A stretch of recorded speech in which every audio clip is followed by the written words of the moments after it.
Washington, as President Donald Trump promised Monday to resume televised coronavirus briefings and finally spoke out in favor of mask wearing, a marked change of tune as polls show him headed for election disaster. With only just over 100 days until the election against Democrat Joe Biden, Trump is scrambling to respond to public anger over his troubled months-long handling of the pandemic. Since the virus first hit the United States, Trump has insisted that it will just disappear. But that sunny claim is now badly strained even among loyal supporters, as they watch COVID-19 cases surge through populous Republican-led states like Florida and Texas. More widely, polls show public trust in Trump's management of the crisis tanking. Throughout, he has sought to deny the seriousness of the problem, an attitude symbolized by his mockery of masks and refusal to back up doctors' recommendations for Massachusetts use.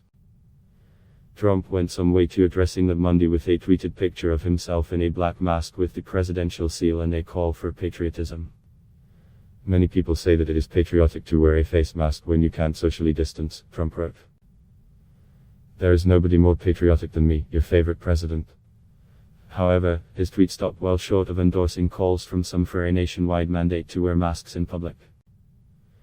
Trump, a lifelong real estate salesman and more recently reality TV performer, says the real problem is that Americans just aren't hearing the right news. So, likely from Tuesday he will resume the regular evening televised briefings from the White House that he gave until late April, often finding himself accused of giving confusing or misleading information. I think it's a great way to get information out to the public, he told reporters. We are doing very well in so many different ways. Trump acknowledged a current big flare-up of cases in the country but once again distanced himself from responsibility for the problem, underlining that the disease is also ravaging Mexico, Brazil, many countries in Europe, all over Russia. When you watch the news, the local news, and you see it, and it's like all about the United States. They never like to talk about what's going on in the world, he said. Trump said the briefings would focus on good news regarding vaccine development and therapeutics.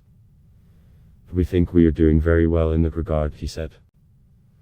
I think I'm going to be bringing in some of the great companies that are working very successfully. We are really coming up with some very good answers, he said. Trump has great faith in his ability before the cameras. He has transformed the image of the US presidency during his first term with unprecedented streams of press conferences, tweets and rallies.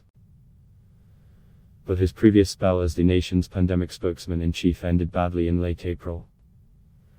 Trump often turned what were billed as opportunities to provide the anxious public with information into testy exchanges with reporters in the White House briefing room. He finally ditched the events after a prairie fiasco where he mused on air about the possibility of injecting household disinfectant to combat COVID-19. He later said he had been speaking sarcastically, although there was no evidence of that at the time. The president has consistently sought to play down the severity of the health crisis, hoping that voters will instead focus on what he touts as his good management of the economy.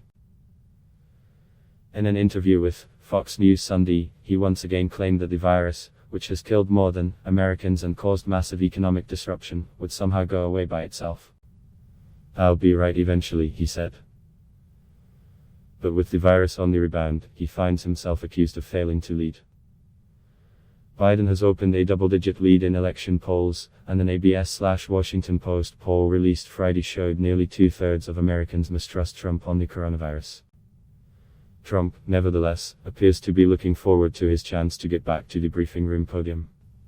We had very successful briefings. I was doing them and we had a lot of people watching, record numbers watching.